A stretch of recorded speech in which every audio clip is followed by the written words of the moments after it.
One of the biggest myths in men's health is that low testosterone is simply part of getting older. It isn't. The second biggest myth is that every tired man needs testosterone. He doesn't. Today, I'm going to show you exactly what TRT changes, how it changes lives, when it doesn't, and how to know which category you're in.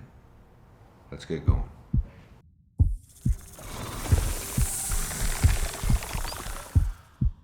Why does testosterone actually matter? Well, libido, erections, mood, motivation, confidence, muscle, bone density, fat distribution, not belly fat, red blood cells go up, cognitive function. Testosterone is not simply the sex hormone. It regulates almost every system that keeps men healthy. Signs that you have low testosterone go beyond libido, right? Afternoon crashes, poor recovery, anxiety, irritability, depression, loss of drive, inability to gain muscle, increased abdominal fat, poor concentration, low confidence, reduced competitiveness, weaker erections, loss of morning erections. And why does testosterone fail? Well, age isn't a primary reason. Instead, obesity, insulin resistance, poor sleep, sleep apnea, chronic stress, medications, excessive alcohol use, chronic inflammation, sedentary lifestyle. These are things that contribute.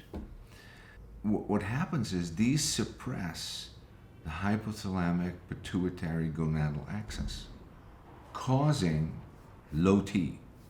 So, what are the realistic expectations when we're considering TRT, right?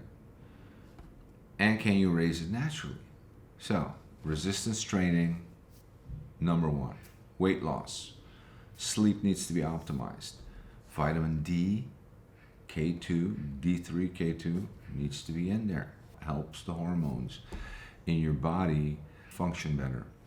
Zinc, only if deficient. Magnesium, glycinate preferably, only if deficient. So you need to test these. Adequate dietary fat, stress reduction. Avoid alcohol. And then if you're looking at still staying completely natural, you could look at Tonkat Ali, ashwagandha, She Legit, DHEA, right? Only under medical guidance. These may help optimize natural production, but generally do not restore testosterone to youthful levels in men with true hypergonadism. So if you're really low, it's not going to budget enough. When TRT makes sense, right? When does it make sense for us?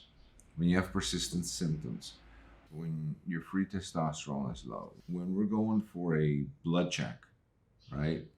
Everything needs to be checked. So we need to look at your free testosterone. We need to look at SHBG, LH, FSH, estradiol, prolactin, your thyroid, of course, right? We need to analyze your sleep. Do you have sleep apnea? Are you insulin resistant?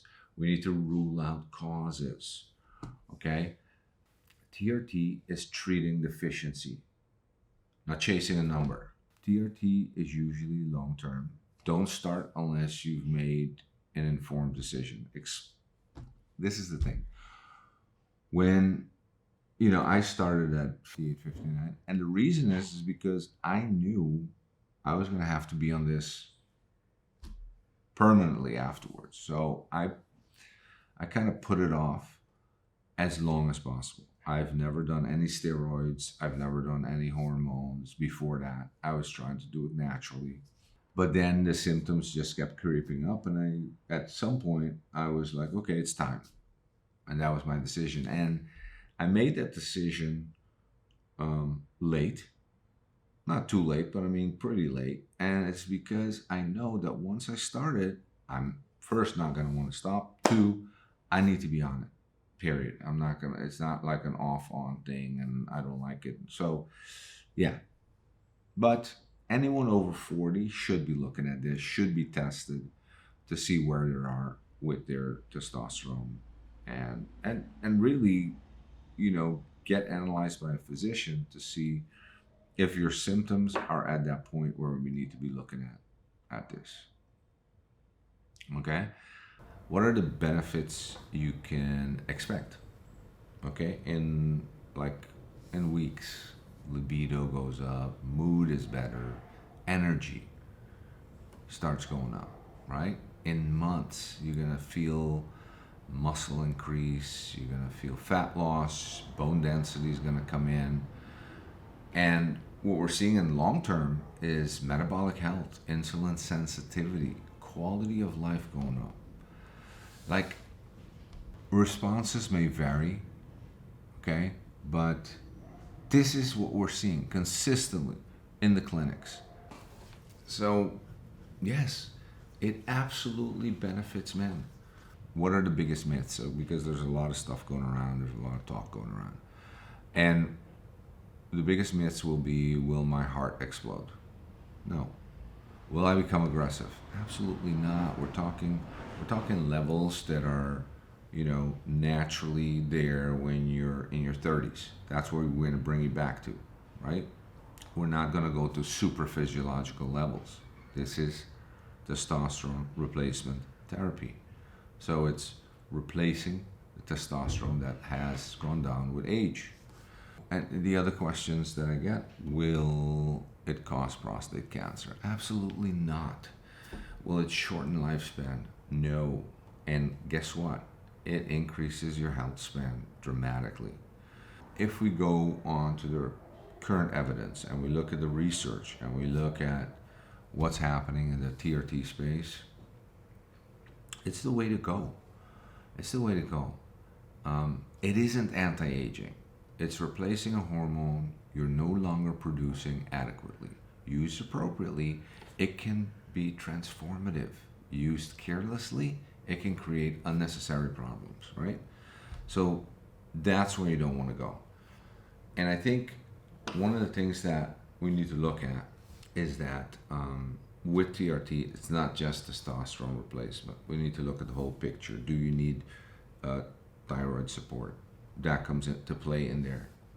We need some kind of growth hormone or growth hormone secretagogue, peptide that's going to help us produce the growth hormone naturally. So we need to have an interplay with that. The other thing that might come in there also is going to be, and I'll talk about this, something like GLP-3 to optimize, because weight still plays a role. And we're going to talk about this in the next chapter, okay? Because I got 2 chapters on TRT. We're going to talk about everything else in the next chapter. Thank you. Subscribe, ring the bell notification. Let's get going on this.